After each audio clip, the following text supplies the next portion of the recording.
The late afternoon sun in Maple Creek has a way of filtering through old lace curtains, painting memories on a worn rug. I was in my favorite armchair, the one Arthur bought me, a fixture in a house where I, too, had become a fixture. You know the feeling. You become invisible in plain sight. A quiet presence everyone expects will always be there. Until one day, they decide you shouldn't. The whisper from my 8-year-old granddaughter, Lily, was so soft it barely disturbed the dust motes dancing in the light. Grandma, she breathed, her little arms tight around my neck. My parents are sending you to a nursing home today. They thought they were quietly removing a piece of old furniture.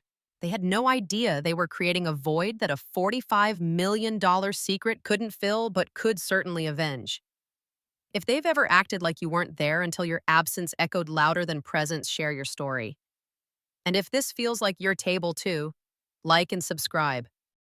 My name is Evelyn Reed, and for the better part of my 68 years, I have understood the power of stillness. There is a strength in serenity, a profound dignity in a life lived without demanding attention.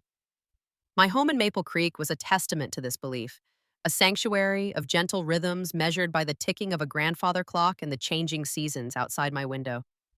This house had held my life's great joys, my marriage to Arthur, and its deepest sorrows. Now it was simply my quiet companion, a space where I found contentment in the aroma of baking bread and the soft weight of a book in my lap.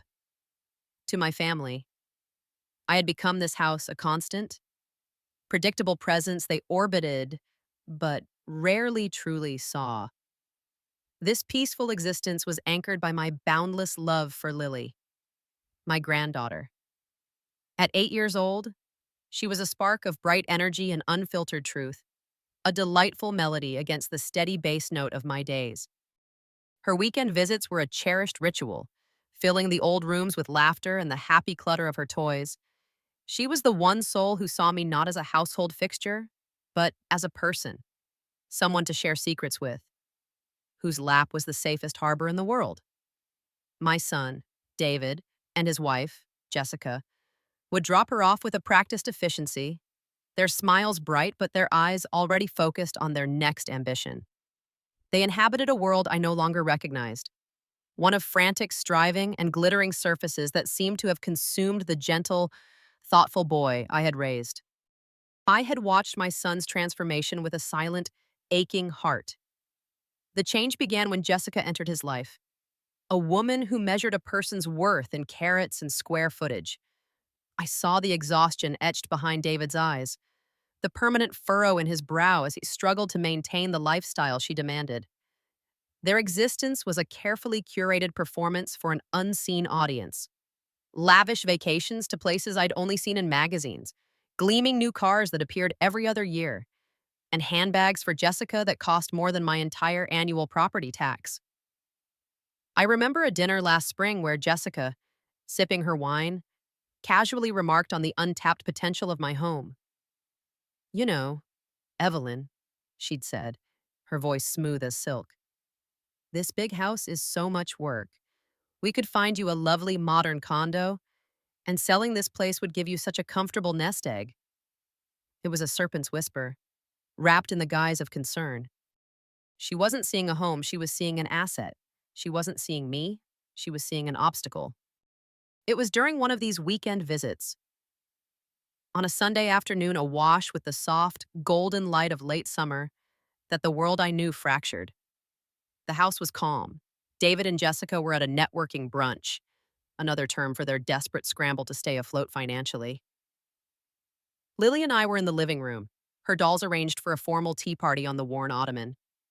She had been pensive for a while, a thoughtful look on her small, serious face. Then she clambered onto my lap, her arms wrapping around my neck in a hug that felt different, tighter, more urgent. She buried her face in my shoulder, and her breath was warm against my ear as she whispered the words that would detonate the tranquility of my life. "Grandma," she breathed, her voice so soft it was almost lost in the ticking of the clock. "My parents are sending you to a nursing home today." The words did not register at first. They felt like a misstatement, a a child's misunderstanding of a complex adult conversation. But then I saw the earnest fear in her eyes as she pulled back to look at me, and I knew she was repeating a truth she wasn't meant to share. The air in my lungs turned to ice. My hands, of their own accord, gripped the worn fabric of the armchair, the one Arthur had bought for our 20th anniversary. The sunlit patterns on the floor seemed to waver and blur. In that moment, the entire world narrowed to the echo of that single, devastating sentence. They weren't just planning to move me from Rusisas, they were planning to erase me, to file me away in a place where I would be out of sight. My house sold, my life repurposed to fund theirs. I felt a profound physical ache in my chest. The pain of a betrayal so deep it felt like a part of my soul was being carved out with a dull blade. I held Lily close, my own heartbreak carefully masked for her sake. I forced a smile that felt brittle and foreign on my lips and smoothed her hair. "Oh, sweetie." I managed, my voice miraculously steady. "I'm sure you just misheard them. Grown-up talk can be very confusing." But she shook her head, her eyes wide and certain. "No. Grandma, Mommy was on the phone. She said it was all arranged. She said, she said you were becoming a burden." A burden. The word hung in the air between us, ugly and sharp. To them, my love, my care, my quiet presence had all been distilled into that one cold, transactional word. I was no longer a mother, a grandmother. I was a line item on their balance sheet, a liability to be disposed of. The boy I had taught to be kind, the son who once ran to me with every scraped knee and broken toy, had agreed that his own mother was a burden. When David and Jessica returned an hour later, their faces were wreathed in the same synthetic cheer they always wore around me. Jessica complimented the scent of the apple pie I had baked, while David asked if I'd had a good day. His eyes avoiding mine. They were actors playing the final scene of a play whose ending I now knew. I hugged Lily goodbye, holding on to her for a moment longer than usual, breathing in the innocent scent of her strawberry shampoo and whispering, "I love you more than all the stars." My sweet girl. Never forget that.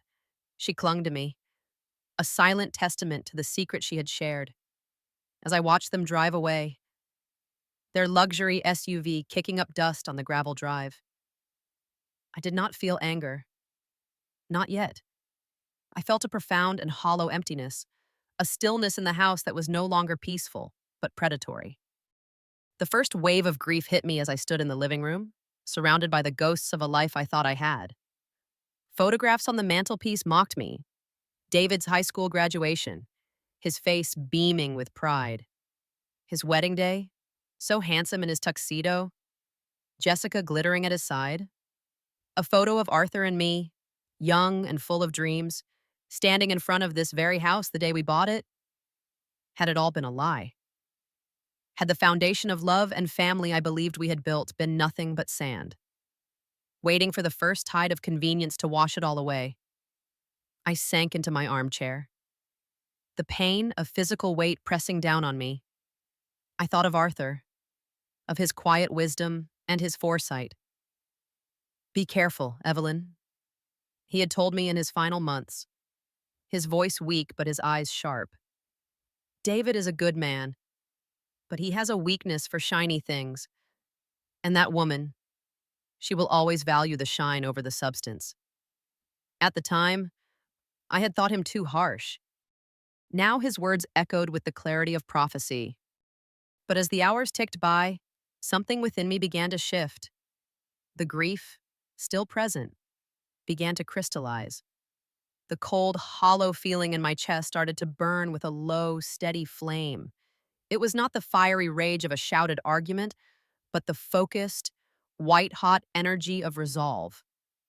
I was not a burden. I was not a piece of furniture to be discarded. I was Evelyn Reed, and I was the keeper of Arthur's legacy, a legacy they could not possibly comprehend. I stood up, the movement slow and deliberate. The time for sorrow was over. The time for action had begun. I walked to my bedroom, the floorboards groaning a familiar protest under my feet. From beneath my bed, I pulled out an old leather suitcase, the one we had used on our honeymoon. The scent of cedar and old memories clung to it. I didn't pack much: a few simple cardigans, several pairs of sensible slacks, my reading glasses, and my medications. I was packing the persona they knew, the quiet, frugal widow of Maple Creek. Then, from the back of my closet, I retrieved a small, fireproof lockbox. Inside, nestled amongst old letters and birth certificates, were two items of significance.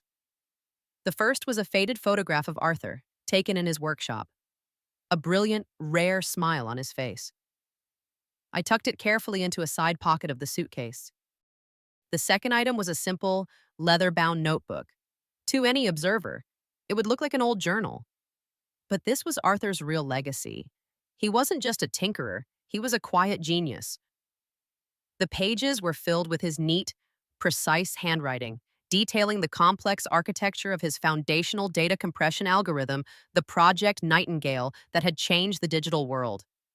And on the final few pages, written in a code only I understood, were the keys to the kingdom he had built from it, the names of our wealth managers in Seattle, the numbers for the private bank accounts, the legal structures of the trusts, and the details of the immense, silent fortune that had grown for decades, untouched and unknown. This notebook was the fulcrum upon which my old life would pivot into a new one. I placed it at the bottom of the suitcase, beneath the simple clothes, a hidden core of immense power. With my coat on and my purse in hand, I took one last look at the home that had held my entire adult life. I felt a pang, not of sadness, but of a strange, liberating detachment. It was no longer my sanctuary. It was now just a house, a strategic asset in a war I had not started but was now fully prepared to win. I walked out the front door, closing it softly but firmly behind me. I did not look back. I walked down the familiar street, past the homes of neighbors who waved, oblivious to the quiet earthquake that was taking place. I was not running away. I was making a strategic retreat, advancing into a new and unknown territory, armed with a quiet resolve and a secret worth $45 million. The silence I left behind in that house was no longer one of emptiness. It was a vacuum, a void they had created, and soon they would feel the crushing pressure of it. The bus ride to Seattle was a journey through a life I was methodically leaving behind. The familiar streets of Maple Creek, with their manicured lawns and the ghosts of neighborly waves, soon gave way to the anonymous, rushing artery of the highway. I watched the suburban landscape blur and dissolve into the dense tapestry of the city, the gentle slopes of our town replaced by the sharp, assertive angles of glass and steel. With each passing mile, I felt the persona of Evelyn Reed, the quiet widow, peeling away, layer by layer. I was no longer a woman defined by her small house and simple garden, but a traveler with a singular, unyielding purpose. I watched young families in their cars, the parents looking harried, the children staring at screens, and I saw a faint echo of David and Jessica, a life so focused on moving forward that it forgets to look at who is being left behind. I felt no fear as the bus descended into the bustling heart of downtown, only a strange sense of returning to a world I had long kept at a distance, a world that Arthur had built for us and that I now had to command alone. My destination was not the friendly local bank where I cashed my modest pension checks. It was the Rainier Square Tower, a silent giant whose dark glass reflected the clouds scudding across the sky over Puget Sound. The lobby was a cathedral of modern commerce, all marble floors and hushed, reverent tones. Men and women with sharp suits and sharper eyes moved with a frictionless confidence, their world a universe away from my life of baking and weeding. Yet, I felt no sense of being an imposter here. I remembered Arthur bringing me here for the first time, decades ago. He had smiled at my awe. This, he'd said, is a different kind of workshop, not with wood and nails, but with trust and foresight. These people don't just count money, they protect futures. His words felt more prescient now than ever. I walked across the polished stone, my sensible shoes making no sound, and approached the private wealth management wing. The receptionist, a poised young woman, looked up, her professional smile faltering for a fraction of a second as she took in my simple coat and worn handbag. Before she could speak, I gave her my name. Yay. The change was instantaneous. The polite, dismissive mask vanished, replaced by an expression of profound and immediate respect. A name, I mused, is only as powerful as the ledger it is written on. Within moments, I was being escorted not to a sterile cubicle, but to a corner office on the 40th floor, a room with a panoramic view of the city, the bay, and the distant, snow-capped peaks of the Olympic Mountains. A man rose from behind a large mahogany desk as I entered. This was James Harrison, a man whose kind eyes and steady demeanor had not changed in the 20 years he had managed our family's affairs. He had been Arthur's confidant, and after my husband's death, he had honored my wishes for absolute discretion without a single question. He greeted me not with the condescending pity people often reserve for the elderly, but with the genuine warmth and deference of a trusted colleague. He saw not a frail old woman, but the matriarch of the Reed estate. We spoke for a few moments about incidentals, the weather, the traffic, the polite choreography of two people who understood that the real conversation was yet to begin. Then, at my gentle prompting, he turned to the large monitor on his desk, his fingers moving deftly across the keyboard. The screen came alive with charts, graphs, and numbers long, dizzying strings of numbers that represented the silent, powerful engine Arthur had built and I had stewarded. The portfolio continues to perform exceptionally well. Evelyn, James said, his voice calm and matter of fact. He walked me through the key holdings, not just as a report, but as a reminder of the story they told. He pointed to a block of commercial real estate in South Lake Union. Arthur bought this when it was nothing but warehouses. He saw the future here before anyone else. He indicated a substantial holding in a sustainable energy startup. This was your call, if you remember. You read an article about their technology and told me you had a good feeling about it. That good feeling has yielded a 400% return. It was true. I had paid attention. Arthur and I had always been partners, in life and in legacy.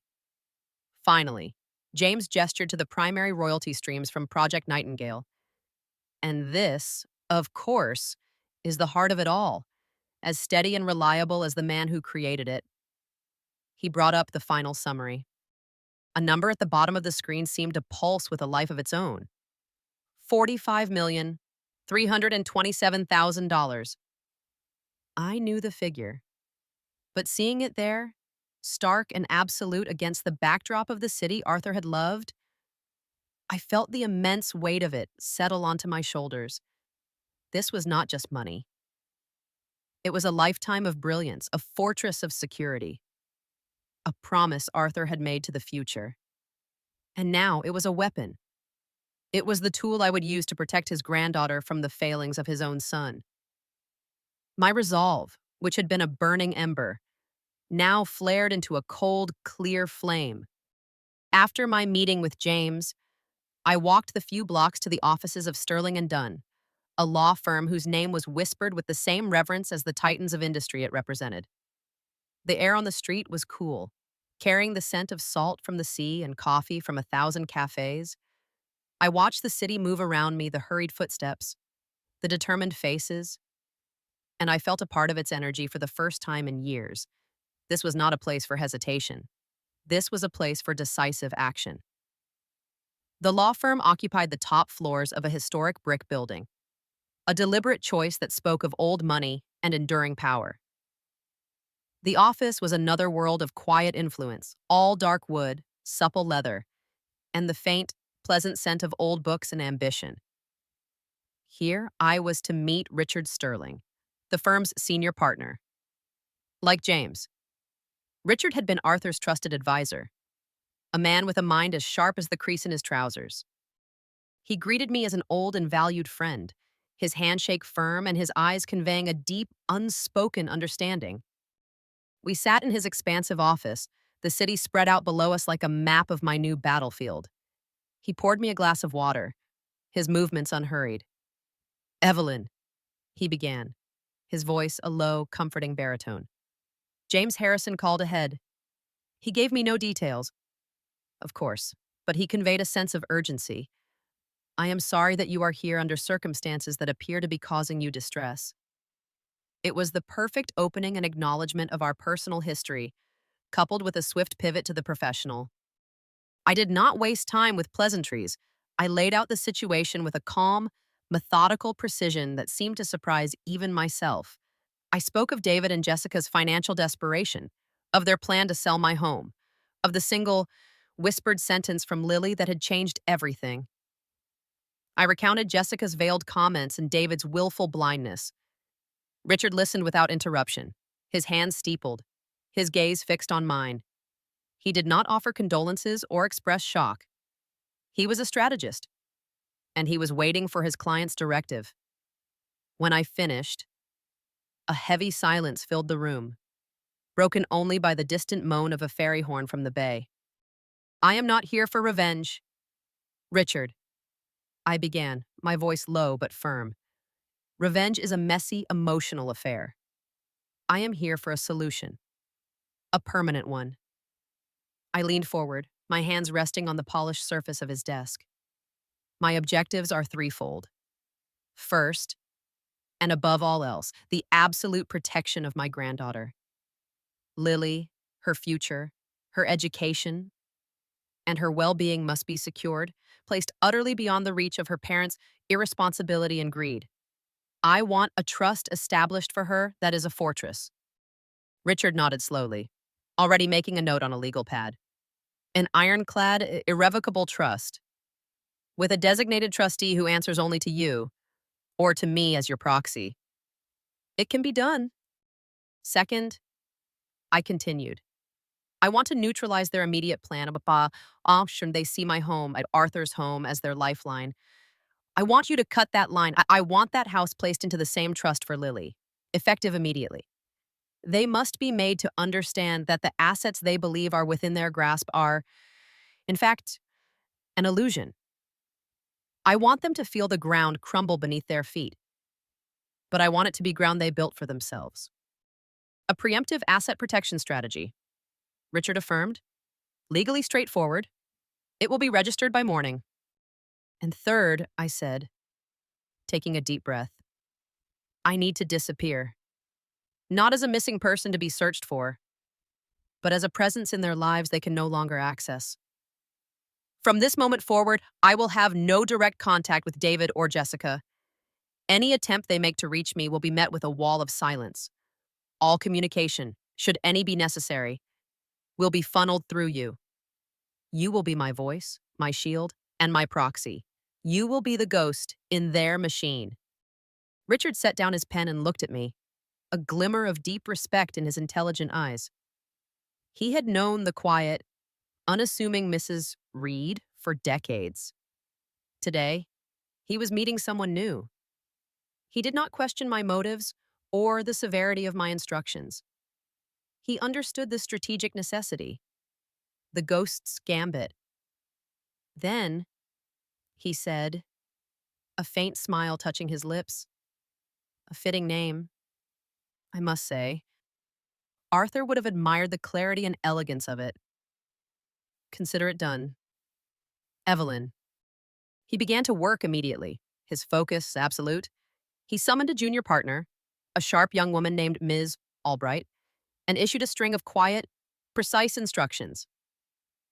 Ms. Albright, please begin drafting the irrevocable trust documents for the Reed residence. I want a preliminary injunction filed against any potential sale or transfer of title. And please, have our investigative division do a discreet but thorough workup on the current financial state of David and Jessica Reed. I want to know every credit card, every loan, every liability. We need to know the depth of the hole they've dug for themselves. The air in the room became charged with purpose. I was no longer a victim waiting for the inevitable. I was a commander, watching my most trusted general draw up the plans for a campaign. The pieces were being moved into place on a board my son and his wife did not even know existed. They thought they were dealing with a lonely old woman in a small suburban house. They were about to discover they had declared war on a silent, unseen, and exceptionally well-funded power. I did not return to Maple Creek. To do so would have been to re-enter the orbit of the life I had just escaped, to expose myself to the gravitational pull of their expectations and manipulations. Instead, on Richard's advice, I took a residential suite at the Fairmont Olympic, a historic hotel in the heart of Seattle that wrapped its guests in a cocoon of quiet elegance and absolute discretion. My rooms were spacious and beautifully appointed, with tall windows that overlooked the city's bustling streets. But it was an impersonal luxury. There were no worn armchairs holding the shape of my husband, no faint scent of his pipe tobacco lingering in the curtains, no photographs on the mantelpiece charting the course of a family's life. I was a ghost in a gilded cage, but the cage was of my own choosing, and it served as my command center. The first 2 days were spent in a state of suspended animation. I would watch the city wake and sleep, a river of anonymous lives flowing beneath me. I saw couples walking hand in hand and wondered if David and Jessica had ever known that simple, uncomplicated affection. I saw parents hurrying their children along, and my heart ached with a fierce, protective love for Lily. This self-imposed isolation was a necessary crucible, forging my sorrow into something harder, something more useful. The call from Richard came on the third afternoon, precisely at the time he said it would. It's done. Evelyn? His voice was calm and professional through the phone. The notice was delivered by armed courier to their residence 1 hour ago. A signature was obtained? I closed my eyes, the city sounds fading into a dull roar. In my mind's eye, I saw the scene with a vividness that was almost painful. I pictured the crisp, cream-colored envelope, embossed with the formidable name of Sterling and Dunn, lying on their granite countertop, a stark, legal document, amidst the clutter of their expensive on frantic lives. I could see Jessica, her nails perfectly manicured, slitting it open, her expression one of mild curiosity, perhaps assuming it was yet another notice from a luxury brand or an invitation to a gala. I could see David looking over her shoulder, his face already etched with the familiar lines of a man stretched thin. Richard described the contents of the letter, though I already knew its soul. He had drafted a masterpiece of legal restraint, a document that wielded immense power through its very lack of aggression. It was not an accusation. It was a statement of fact. It did not threaten. It informed, in clear, cold, and an unambiguous language. It stated that as of 900 m. that morning, the property at 247 Maple Street, along with its contents, had been legally transferred into the Cedar Creek Irrevocable Trust, an entity established for the sole and exclusive benefit of one Lily Reed, a minor. It explained that I, Evelyn Reed, had relinquished all personal title and that the property could not be sold, leveraged, or otherwise encumbered by any party until Lily reached the age of 25. The letter was a velvet hammer, a soft and courteous instrument that had just shattered the very foundation of their financial escape plan. The courier noted that the door was closed rather firmly after the delivery was accepted. Richard added a touch of dry understatement in his tone. I could imagine. The polite words on that heavy bond paper were more devastating than any shouted threat. They had not just been denied access to an asset. They had been rendered utterly irrelevant to the fate of the home they sought to claim. They had been surgically excised from the equation. In their minds, they were players in a game of financial survival. That single piece of paper had informed them that they were not even on the board. The house, their golden goose, was now a fortress, and their key no longer fit the lock. My part in it was invisible. There was no angry letter from a scorned mother, only the cold, impersonal machinery of the law, moving with an unstoppable force on behalf of a child. The ensuing silence from their end was, for 2 full days, absolute. I knew, however, that it was not a silence of peace, but the charged, humming quiet before a storm. The pressure inside their beautifully decorated home must have been building to an intolerable degree. On the 5th day after my departure, Richard called again. His voice was different this time, carrying a new layer of gravity.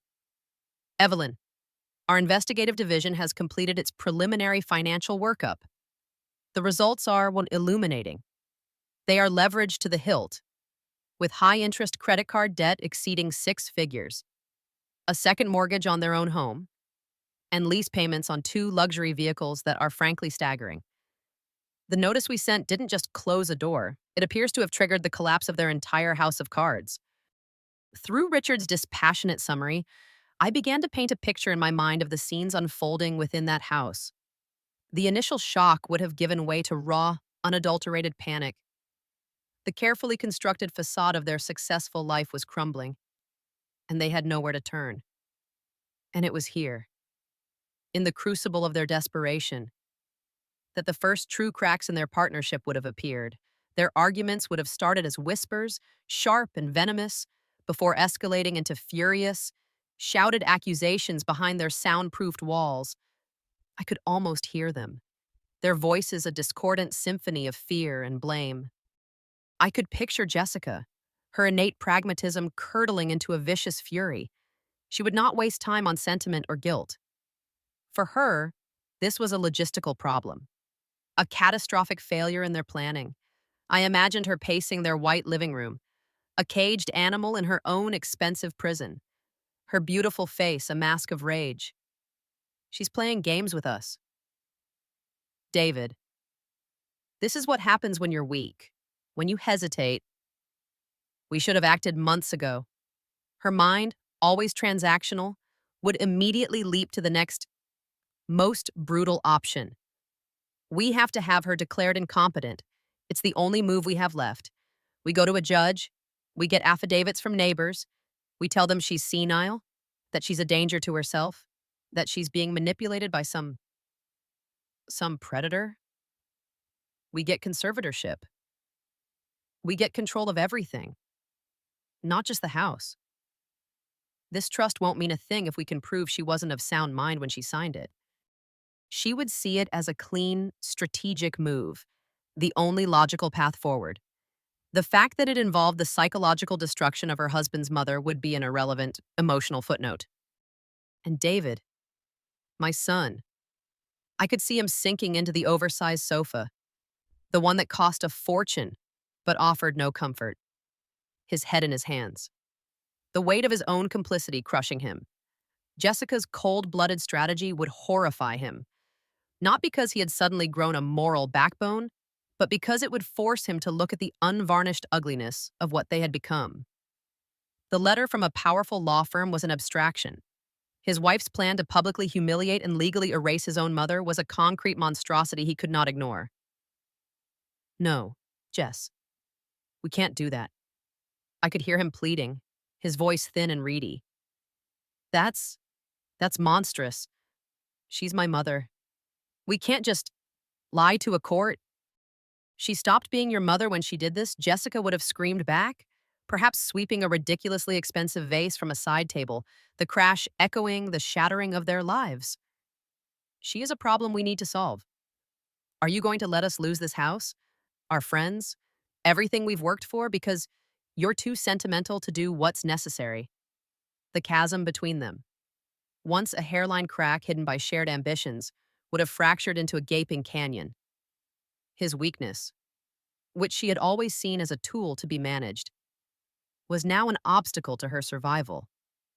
Her ruthlessness, which he had once mistaken for strength and ambition, was now revealed as a terrifying void of empathy. They were no longer partners in a shared dream, but two drowning people fighting over the last piece of driftwood. From my quiet suite high above the city, I felt a grim, somber certainty. I hadn't needed to raise my voice or fire a single shot.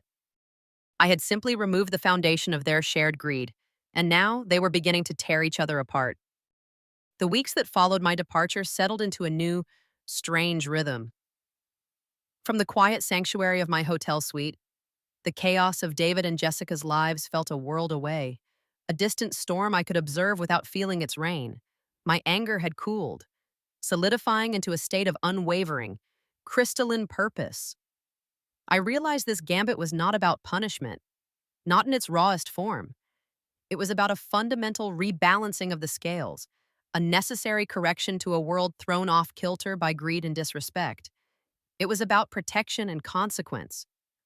While their world was contracting under the weight of their own poor choices, I resolved that Lily's world would do the opposite.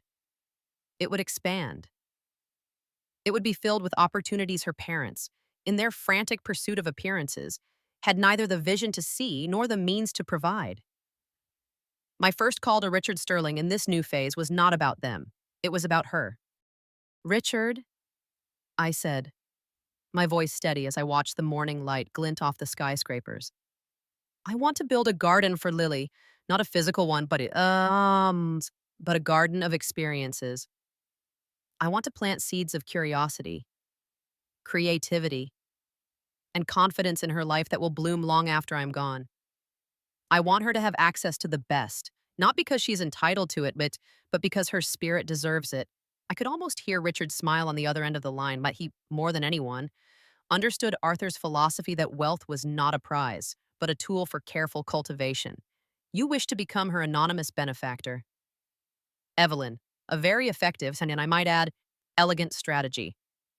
What is our first project? We started with her education. Lily attended a reputable private school, a place whose tuition I knew was a constant source of stress for David and Jessica.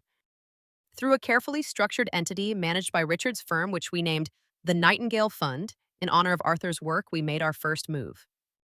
The school's headmistress was, of course, overjoyed to receive a substantial, unsolicited gift from an anonymous alumni donor intended to sponsor a deserving student. A few days later, Richard forwarded me a copy of the letter the school's bursar had sent to my son's home. It was a masterpiece of polite bureaucracy, cheerfully informing Mr. and Mrs. Reed that due to a generous scholarship grant, their daughter's tuition account for the remainder of the academic year showed a zero balance. I allowed myself a small, grim meal as I pictured the letter's arrival. I imagined it sitting on their cold, granite countertop, a silent testament to their inadequacy. It was a gift they could not refuse, a kindness they could not explain, a blessing that subtly underscored their own failure as providers.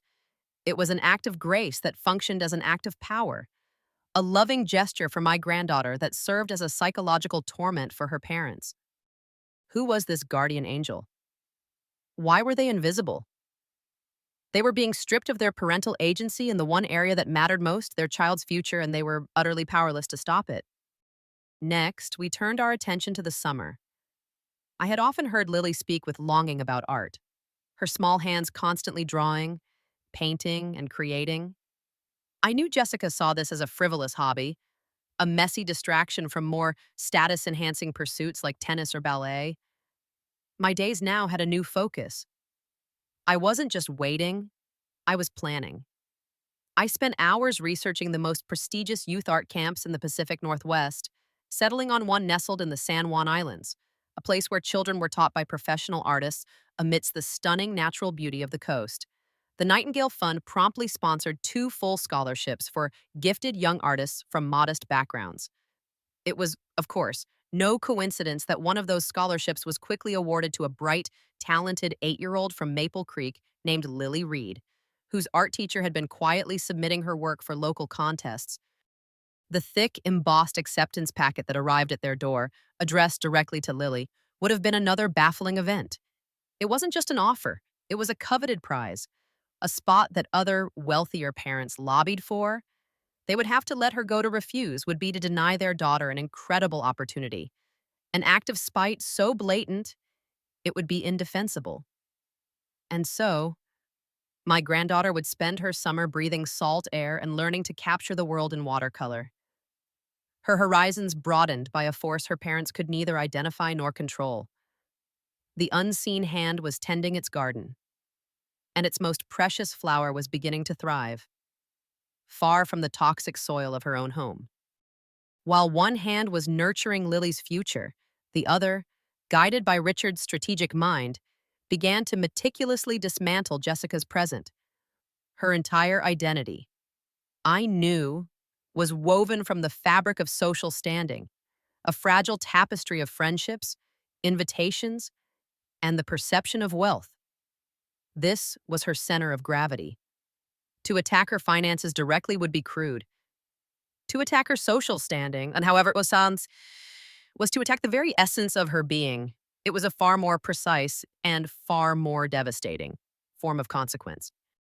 Richard's plan was subtle and brilliant. Our investigative division's report confirms what we suspected. Evelyn, he explained to me over the phone one evening, his voice a low hum of professional satisfaction. Jessica has been attempting to secure a substantial private loan, a bridge loan, from several prominent individuals within her social circle. She's likely framing it as a short-term cash flow issue for a new business venture. We will not interfere with that directly. Instead, we will simply make our own presence known in the same circles. He outlined the strategy the firm's corporate division, under the pretext of conducting due diligence for a potential and entirely fictional acquisition involving David's small engineering company, would begin making quiet inquiries. These inquiries were surgical strikes, masked as professional procedure. A discreet call from a lawyer at Sterling and Dunn to one of Jessica's friends, a man who sat on the board of a local bank. We're in the preliminary stages of a possible merger and are verifying some financials for our client. Could you confirm if you're aware of any outstanding private liabilities or liens held by David or Jessica Reed? The question was innocent. The implication, catastrophic. Another call to a woman who ran a major charity gala where Jessica was a committee member. As part of our standard due diligence, we're assessing the financial stability of key partners. We've had some difficulty confirming the Reed's current line of credit. Has your organization had any similar issues? No accusations were made, no rumors were spread, no lies were told. But the presence of a top-tier law firm asking such pointed questions was a more potent poison than any gossip. It screamed of instability, of lawsuits, of a family on the verge of financial collapse. The dominoes began to fall, just as Richard had predicted. The first report came from one of his contacts. A planned dinner party to which David and Jessica were invited was abruptly rescheduled due to a plumbing issue, and they were quietly dropped from the new guest list. Then, Jessica's weekly tennis game with a group of influential wives was suddenly overbooked for the foreseeable future. Her calls to her supposed best friend, a woman with whom she had vacationed in Aspen, went to voicemail and were met with polite, evasive texts. The invitations to the charity auctions and gallery openings, the very lifeblood of her social existence, dried up. She was being frozen out, not with a dramatic confrontation, but with the polite, chilling silence of 1,000 small snubs. Her phone stopped ringing. Her calendar emptied. She was becoming a ghost in the world she had worked so hard to conquer. I imagined her desperation, the frantic attempts to understand what was happening. She would blame David's bad luck, a downturn in the market, anything but her own actions. But deep down, a seed of paranoia would be growing. The anonymous scholarship for Lily, the strange letter about the house. And now this sudden social exile, it was all too coincidental. It felt coordinated. It felt like the work of an unseen, intelligent, and very powerful enemy. From the window of my suite, I looked down at the glittering city lights, a web of connections and power. Jessica had tried to play a game whose rules she thought she understood. She was now learning that the board was far larger than she had ever imagined. And she was no longer a player, merely a piece being moved to its inevitable, isolated square. The reports from Richard's team continued to arrive with quiet efficiency, painting a grim tableau of a family imploding under pressure. Jessica's social world had evaporated, leaving her isolated and enraged in a house that was beginning to feel less like a palace and more like a prison. The financial pressures were mounting, the polite letters from creditors becoming more frequent and insistent. But it was a small, almost trivial detail in one of Richard's reports that signaled the next crucial phase of their unraveling. It was a note from his investigative team, likely gathered from a discreet conversation with a neighbor. Subject David Reed has been spending the past several evenings in the garage. The report read, "He does not appear to be working on his car or any projects. He is simply going through old storage boxes." I knew that garage. It was Arthur's sanctuary, a place that still held the faint, sweet scent of sawdust and old oil. It was where he had built bookshelves and repaired broken toys, a space of quiet competence and creation. It was the last place on earth Jessica would ever willingly enter. And I understood, with a sudden, piercing clarity, what David was doing. He was not searching for a hidden asset or a forgotten will. He was retreating. He was running from the shrill, accusatory voice of his wife, from the crushing weight of his own failures, and from the deafening silence of a mother who had vanished from his life. He was a lost boy searching for his father in a tomb of dusty memories. From the sterile quiet of my hotel suite, I let my mind travel to that garage. I pictured him under the dim light of a single bare bulb, the air thick with the ghosts of the past, and he would move slowly at first, aimlessly lifting the lids from boxes filled with his old school reports, his childhood sports trophies, items that would only serve to mock him with the memory of a boy who once held so much promise.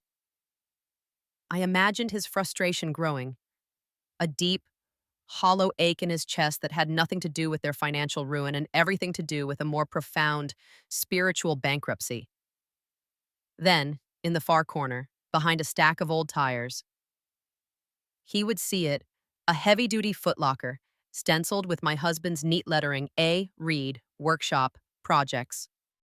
His hands would be hesitant as he pried open the rusted latches. Inside, it would not be what he expected. Nestled amongst old woodworking plans and schematics for a better sprinkler head, he would find a different kind of creation. There would be notebooks filled not with measurements for bookshelves, but with page after page of elegant, handwritten code.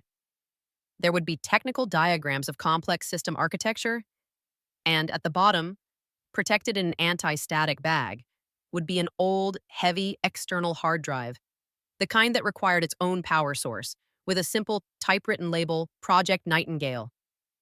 Curiosity, or perhaps a desperate need for a distraction, would compel him to take it inside.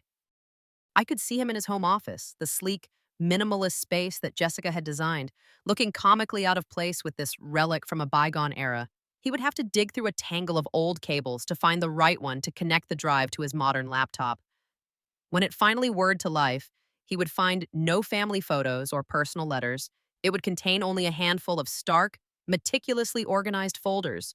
Inside one, the source code for the project. In another, correspondence with university research departments and early tech companies.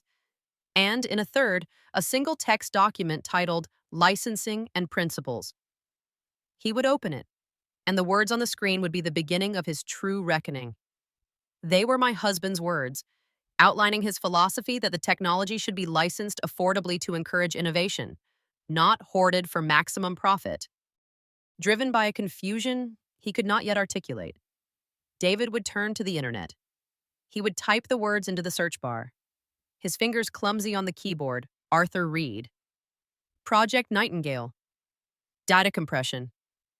The results would load instantly, and the world he thought he knew would shatter into a million pieces. He would see links to academic papers from the early 90s, citing Arthur's work as foundational. He would find articles in archived tech journals heralding the Nightingale algorithm as a breakthrough in data efficiency. He would see the patent number, a long, official string of digits that linked his quiet, unassuming father to a cornerstone of the digital age. He would read about how this technology had been licensed and integrated into thousands of applications, from medical imaging to satellite communications, silently generating a steady stream of royalties for decades. The truth would hit him not like a sudden flash of lightning, but like a slow, crushing tide. His father, the man he had vaguely dismissed as a simple hobbyist, a man who fixed things in his garage, had been a quiet titan of his industry. Our modest life, the frugal habits, the clipping of coupons, the 30-year-old car, none of it had been because of a lack of success. It had been a deliberate choice. It had been a philosophy. It was a test of character that he, David, had spectacularly and tragically failed. The magnitude of his betrayal would suddenly become clear. He hadn't just plotted to steal a house from his aging mother.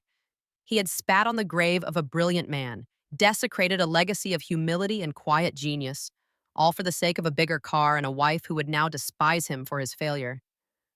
The shame, I imagined, would be a physical sickness, a nausea that started in the pit of his stomach and rose to choke him.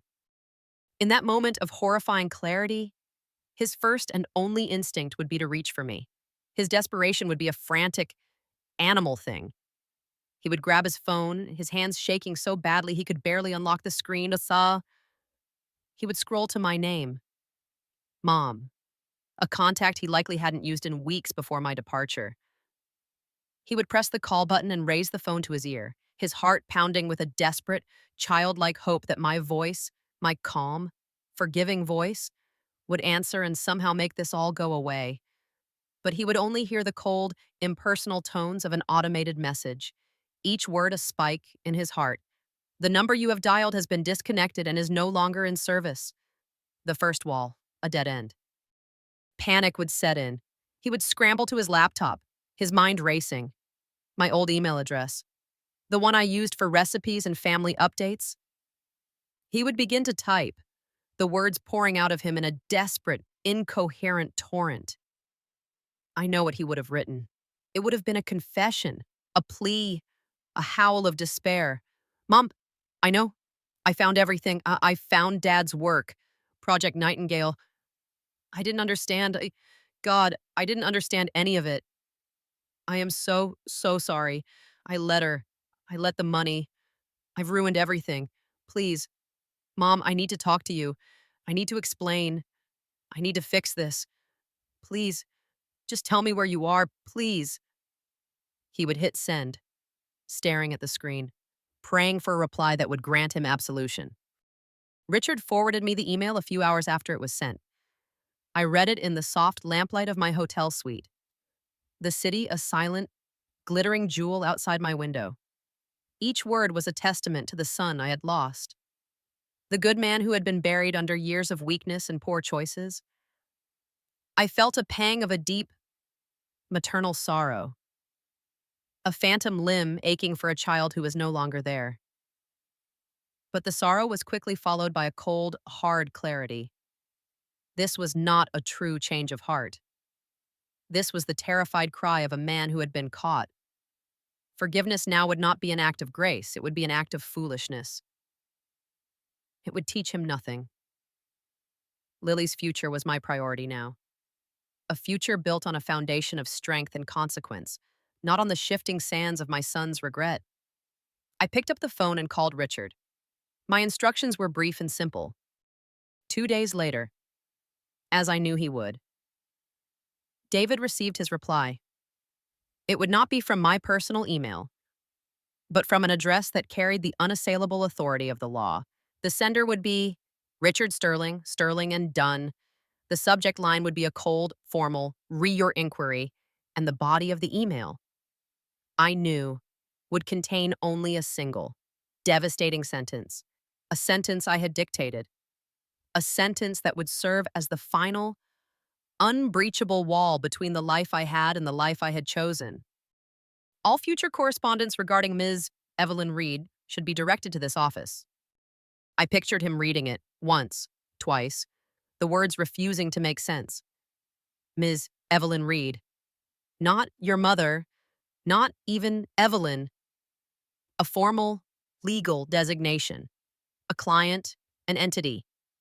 It was a statement that the emotional connection he was so desperately trying to reclaim had been legally and formally severed. He could no longer speak to his mom. He could only address a case file. I imagined him staring at the screen, the full and final weight of his actions crashing down upon him. He had not just lost a house. He had not just lost a potential fortune. He had lost his mother. He had been disinherited. Not from a fortune he never knew he had, but from a love he had always taken for granted. And in that moment, in the quiet of his expensive, empty house, my son would finally, truly be broken. A year has passed since the last unanswered call. A year in which the seasons turned with a steady indifference to the quiet dramas of human lives. I have not seen my son, nor have I spoken a word to his wife. My only connection to their world is through the dispassionate, factual reports that Richard Sterling provides me with every quarter. They are not reports of gossip or surveillance, but simple, public record updates on their financial and residential status, a light, passive observation maintained for the sole purpose of ensuring Lily's environment remains stable. These reports have told a story, not of a dramatic, cinematic downfall, but of a slow, grinding descent into an ordinary life they fought so hard to escape. They sold the house in the sprawling, ostentatious suburb. Richard's report noted it was a short sale, a desperate move to unburden themselves from a mortgage they could no longer sustain. The two luxury vehicles vanished, likely returned to the leasing companies, replaced by a single, sensible sedan that I imagine they now share with a quiet resentment. Their new home is a modest rented townhouse in a far less glamorous neighborhood, a place with a small patch of grass and neighbors who are close enough to hear them argue. I picture it as a place of beige carpets and standard issue appliances, a stark and constant reminder of the glittering world they lost. Their carefully constructed facade, built with other people's money and polished with arrogance, has crumbled to dust. From what I can piece together, their life is now a difficult one, stripped of all its former buffers. There are no more weekend trips to wine country, no more gala dinners, no more nannies or housekeepers. Jessica, whose hands were once adorned with rings and destined only for the steering wheel of a luxury car, now must pack a school lunch for her daughter each morning. David, who once dreamed of heading his own major firm, now works long hours just to make the rent. The ghost of his father's genius, a silent rebuke to his own mediocrity. They are, Richard's reports suggest, still together, bound not by love or partnership, but by the grim shackles of shared failure and the undeniable responsibility of raising a child. I imagine them in the evenings, moving around each other in the cramped space of their new life, the air thick with unspoken blame. The vibrant, ambitious energy they once shared has likely curdled into a quiet, weary truce. They are being forced, hoiked, for the first time, to actually parent. They must help Lily with her homework because they cannot afford a tutor. They must take her to the park on a Saturday because they can no longer jet off to a resort. They are learning, through the harsh pedagogy of necessity, the mundane, daily work of raising a child that they had so blithely outsourced. They are building a new life, not on the solid ground of love and character, but on the shifting, bitter foundation of their own ruin. And while a part of me feels a deep, maternal sorrow for the boy David once was, I know with an unshakable certainty that this painful, the humbling reality is the only thing that might, one day, allow him to become a man. My own life, in contrast, but has become a study in tranquility. I did not stay in the temporary cocoon of the hotel. Shortly after securing Lily's future, I purchased a penthouse apartment in a quiet, elegant building overlooking Puget Sound. It is a space filled not with the ghosts of the past, but with light, air, and the quiet dignity of a life consciously chosen. The walls are lined with books I finally have time to read and art that I have collected not for its investment value, but for the simple joy it brings me. My mornings are spent on my wide terrace, a cup of tea in hand, watching the ferries glide across the water like stately white swans. My afternoons are for long walks along the waterfront or quiet hours spent in the city's magnificent public library. I have, in essence, become the woman I was always meant to be. Before the duties of motherhood and the painful burden of a secret legacy reshaped my world. I have not sought new friendships, but I am not lonely. I am content in my solitude, a solitude that is not empty, but full of peace and reflection. My only regular communication is with Richard, who manages the affairs of my estate, and with the administrators of the Nightingale Fund. And it is through them that I receive my greatest joy. Every month, I receive a digital report from the fund. It contains updates from the schools and programs we support. But the only section I truly read is the one dedicated to Lily. It contains photos her teachers share, brief notes on her progress, and images of her artwork from the summer camp. This is my window into her world, a connection that is pure and protected, unmarred by the toxicity of her parents' influence.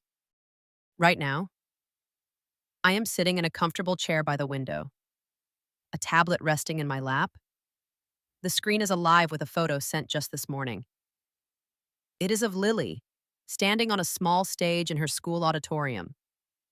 She is dressed as a tree for a school play, her arms outstretched like branches, a wide, uninhibited smile on her face. Her eyes are bright with the kind of confidence that comes from being seen, cherished, and nurtured. In another photo, she is holding up a watercolor painting she made at camp, a surprisingly skillful depiction of a boat on the water, the colors bold and free. She is happy. She is thriving. This is the ultimate proof that my gambit was not an act of vengeance, but an act of profound, protective love. This was the victory I sought. Eh. A cool breeze drifts in from the open terrace door, carrying the scent of salt and rain. I think of Arthur and the immense trust he placed in me. He knew that wealth without wisdom was a curse, a lesson our son learned far too late. I have honored that trust, not just by preserving the fortune, but by using it as he would have as a shield for the innocent, and as a quiet, unyielding force for what is right. I did not go back. I did not confront them. I did not offer an easy forgiveness they had not earned. I simply withdrew. And in doing so, I allowed the natural consequences of their own character to run their course. I won, not by forcing them to their knees, but by rising above the game entirely and ensuring my granddaughter could grow in the light. I look out at the vast expanse of water, the sky a shifting canvas of gray and silver. I am no longer a fixture in someone else's house. I am the architect of my own life. I am no longer a quiet, overlooked woman, but the unseen guardian of a legacy and a future. I am alone, but I am not lonely. I am at peace. I am, at long last, truly free.